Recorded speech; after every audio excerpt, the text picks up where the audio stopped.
บ่โอ้บ่ทันสุกปานใดเนาะโดยบ่ทันสุกแน่น่ะนี่เนาะทุกคนปีบ่ทันสุกเก็บในหนักแล้วบ่โดยทางเบาพ่วงไปเนาะพี่น้องโอ้ลาจมกระสอบไปไว้หันแล้วเนาะทางมาอย่างเงี้ยเนาะพี่น้องคุณขามน้ำขามห้วยโอ้หายแล้วทางไปเก็บกาแฟเบาพ่วงเนาะสบายดีพี่น้องมื้อนี้ก็ได้ออกให้น้ำเบาพ่วงเนาะออกสวนเพิ่นออกมาเก็บกาแฟเนาะเพิ่นมาหับจ่าแฮมโดยได้ยักษ์ซอบเลยเขาเก็บเพลบ่นางนี่เด้ได้เท่านั้นโดยโอ้สิพ่อเอาไปเลยบ่พอดอกเจ้าผ้าข่อยมาทางกันยากโอ้ผ้ามาไหมาหน้ามาสวนยากนั่นนังเนาะโอ้ยเนี่ยนี่เนาะมันยากเนาะนี่แหละเบิ่งสวนนี่เนาะชีวิตประจำวันของเฮานางชีวิตประจำวันของเจ้าบ่นี่โดยหับจ้างเก็บเป้มื้อนี้นะโลเท่าใดล่ะเขาให้โล 3,000 โล 3,000 โดย3,000ได้เท่านี้เองเนาะเขาเก็บเขาบ่เป็นเก็บนานน่ะบ่เป็นเก็บโดยเก็บบ่ไหวเนาะโดยเขาบ่ไปเก็บใช่เลยเจ้าของให้เจ้าของสวนแล้วมันเลาะสวนพุ่นแล้วน่ะเขาไปสวนเนาะโดยเขาแล้วบ่สิเขาเก็บแล้วบ่นี่โดยได้สำนี้เองโดยตอนเช้าแล้วนี่นะเขาเก็บกินแล้วบ่เขากินแล้วกินเลยโดยได้ยังได้กินกินข้าวสีกินฟูซีนโดยเมียไปใส่ล่ะคือว่าบ่เห็นมานำเฮ้ยนางบ่ได้มาโดยมันไปเกี่ยวข้าวใส่เมย์บ่เจ้ามาเนาะโดยเฮามารับจ้างครับมารับจ้างโดยสิได้เท่าไรได้สำนี้เราไปจักแลนางได้เท่าไรก็เอากาแฟเนาะได้ซื้อข้าวกินบ่โดยสิเบิดหรือว่าเขาเจ้านะสิเบิดแล้วนางสิเบิดเลยโดยยัง2 ถ้วยยัง2 ถ้วยโดยเมื่อนี้ก็ซื้อเขากินแล้วเนาะขายนี่เนาะโดย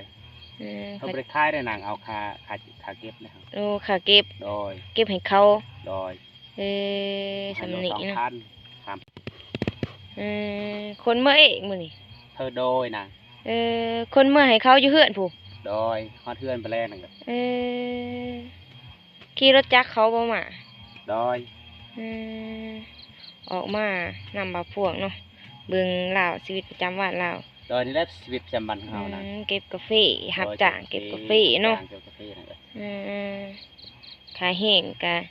โลละ 3,000 เนาะโดยโลละ 3,000น่ะ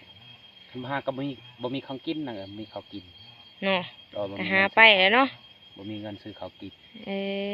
ลูกได้อยู่ยามไผเลยลูกค่ะอยู่นำแม่เฒ่ายังไม่เฒ่าโดยเจ้ามาผู้เดียวเนาะโดยแม่เจ้าไปเกี่ยวข้าวโดยโอ้ฝนก็คือสิตกนี่เนาะ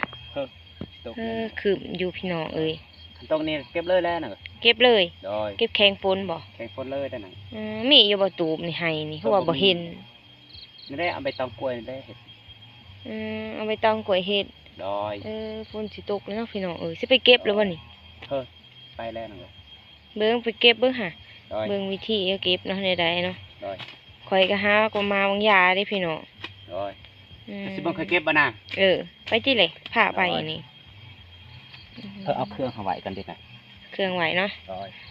จังหน่อยเราพาไปเบิ่งวิธีเราเก็บเนาะพี่น้องเนาะเรากำลังพาไปเนาะใส่เลยนี่แหละนั่นส่วนนี่สร้างคือมาหกแท้ๆไปจักแล้วเนาะได้ขี้ขะเนาะเจ้าของส่วนนี้เนาะหนีบ่โอ้บ่ทันสุกปานใดเนาะได้บ่ทันสุกแน่น่ะหนีเนาะทุกคนปีบ่ทันสุกเก็บในหนักแล้วบ่ได้ก็ใส่บ่ถุงมือเลยบ่ใส่ดอกเฮาวิธีเราเก็บเนาะเก็บนี่แหละน่ะเทื่อละเม็ดบ่เก็บไปนี่แหละไหวอยู่บ่จะเก็บน่ะซ้ำนี้แหละเฮาบ่เคยเก็บน่ะบ่บ่เคยเก็บเนาะมาคู่มือว่าจะมารับจ้างกำลังมามื้อนี้ดอยคันเฮาบ่มาก็บ่มีข้าวกินแล้วน่ะ อืม โดย บัดเมียไปเกี่ยวเขาให้เขาบ่หายไปเลย เพิกให้แล หายบ่หลายปานใดบ่ โดย เออตื่มกันเนาะ โดย หาใส่กันเด้เนาะอืม ไปซอยเขาเกี่ยวเขาแล้วก็บางเทื่อเขาก็ให้นั่งเลย เออ โดย นี่มาทำจ้างเนาะ โดย อืม เพิ่มมักบรกหน้านังเนาะสีเนาะ อืมเบิ่งที่เนาะสุกกะห่างๆเนาะ โดยคือทางอันนั้นเนาะทางนั้นเนาะ ทางปากซองบ่ เออ ทางปากซองหันดุกเนาะ ทางปักซองนี่ดกได้หนัก จะบ่ได้ไปบ่รับจ้างอยู่หานเลย เขาก็ไปให้แล่หนังเลย ไปบ่ โดย เออ เดือนหน้าเพิ่นแล่หนักสิไป เดือนหน้า โดย อ๋อส่วนเขาไปนำเลยเด้อ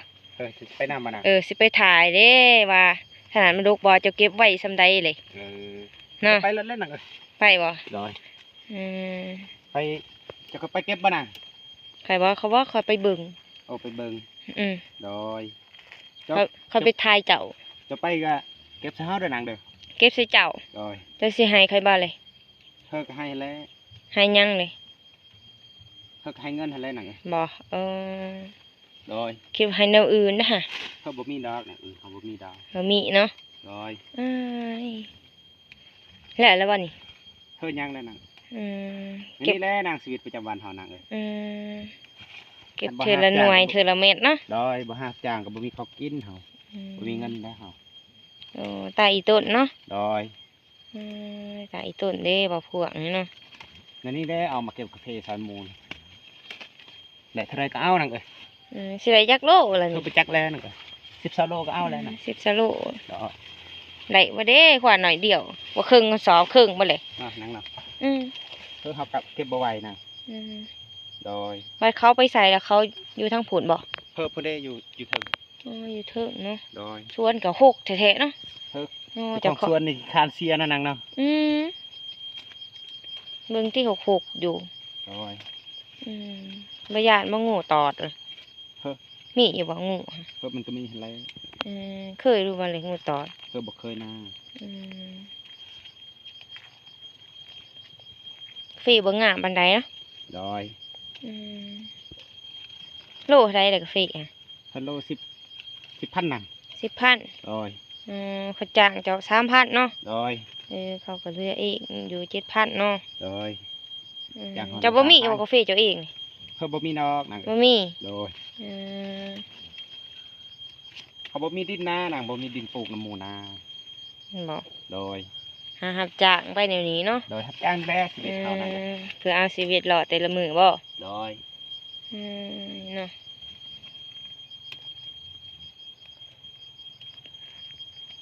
โอ้ขึมอยู่เนาะฝนฝ่าอากาศนี่เนาะ ฝนสิตกนั่นนังเนาะ ยันมันตกกลางทางมาจากเมื่อนี่เนาะ เพิ่นไปจักแรกนี่โดย โอ้ได้ของเจ้าเนาะสอบหนึ่งเนาะ โดย เบิ่งที่หั่นแหละคอยเก็บสวยก็ได้แหละฝนก็ตกห่ำอยู่เนาะ โดย ทางคือสิยากเนาะ ฝนตกนังเลย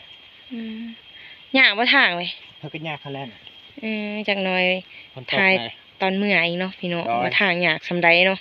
เพิ่นตอนนี้เฮาก็สิมื้อแล้วนังเลย ชื่อว่าอะไร โดย จักโมงเลยนี่ เพิ่นประมาณ3โมง 3 โมงเนาะ โดย สอบหนึ่งนี่ได้เท่าไดเลย เพิ่นไปจักแลนังบ่ทันติด ทันติด โดย เบิ่งติดอยู่เฮือนบ่ โดย โอ้แบกไปแล้วบ่นี่ เพิ่นสิแบกไปหาใส่รถ บ่ ได้ เต็มแห้งเลยเนาะ เจ้าของเพิ่นเมื่อเลยเด้น่ะ เมื่อแหละ โดย ย่างเจ้า เพิ่นยังไปเฮา ร้อยบ่กาแฟนี่เนาะ โดยร้อยหน้าหนังเนาะ เอ้าไว้อยู่บ่เลย เพิ่นไว้อยู่ดาว อืม ไปเลยบัดนี้น่ะ ไปเลยแหละฝนกระตกหามเนาะพี่น้องเปียกเบิดเนาะ โอ้ย โอ้เต็มแห้งไงบ่าวพวกโอ้ฝนไปเลย อันนี้จะผ่าเด้อ ผ่าบ่ผุนเนาะพี่น้องทางกันยากเนาะจังน้อยสิทายทางเนาะตามทางเมื่อเลยเนาะพี่น้องผุนเพิ่นไปแล้วเนาะเอาสำนีก้อนพี่น้องทางเบาพ่วงไปเนาะพี่น้องโอ้แล้วจมกระสอบไปไว้หันแล้วเนาะทางมันยากๆเนาะพี่น้องคุณขามน้ำขามห้วยโอ้หายแล้วทางไปเก็บกาแฟเบาพ่วงเนาะ เมื่อย โอ้ โอ้โอ้โอ้โอ้ลมนะฮะข้างเนาะทางจะไปเนาะโอ้ขามขัวขามน้ำโอ้เมืองที่ขัวหน่อยๆหนึงน้ำกระจมอีกโอ้ตายแล้วแนวนี้หับจ้างก็เพื่อสิได้เนาะอืมกาแฟก็เอาเมื่อเองพี่น้องเอ้ยอยากแท้ๆทางอยากขนาดนี่เนาะกาแฟเพิ่นได้โจมมานี่เลยเนาะเพิ่นเจ้าของเพิ่นยังล้างตีนเนาะอยากเนาะทางเนาะ เมื่อพี่น้องเอ้ย เออแบกเอาไว้แบกมาไว้ก่อนว่ากาแฟนี่ น้อย เออ บ่ไปได้ได้นั่งเอ้ย เป็นอยู่ว่าโจมขึ้นฮะโอ้ยเนาะทางเนาะยากขนาดโผได้บ่ให้ค่อยซอยบ่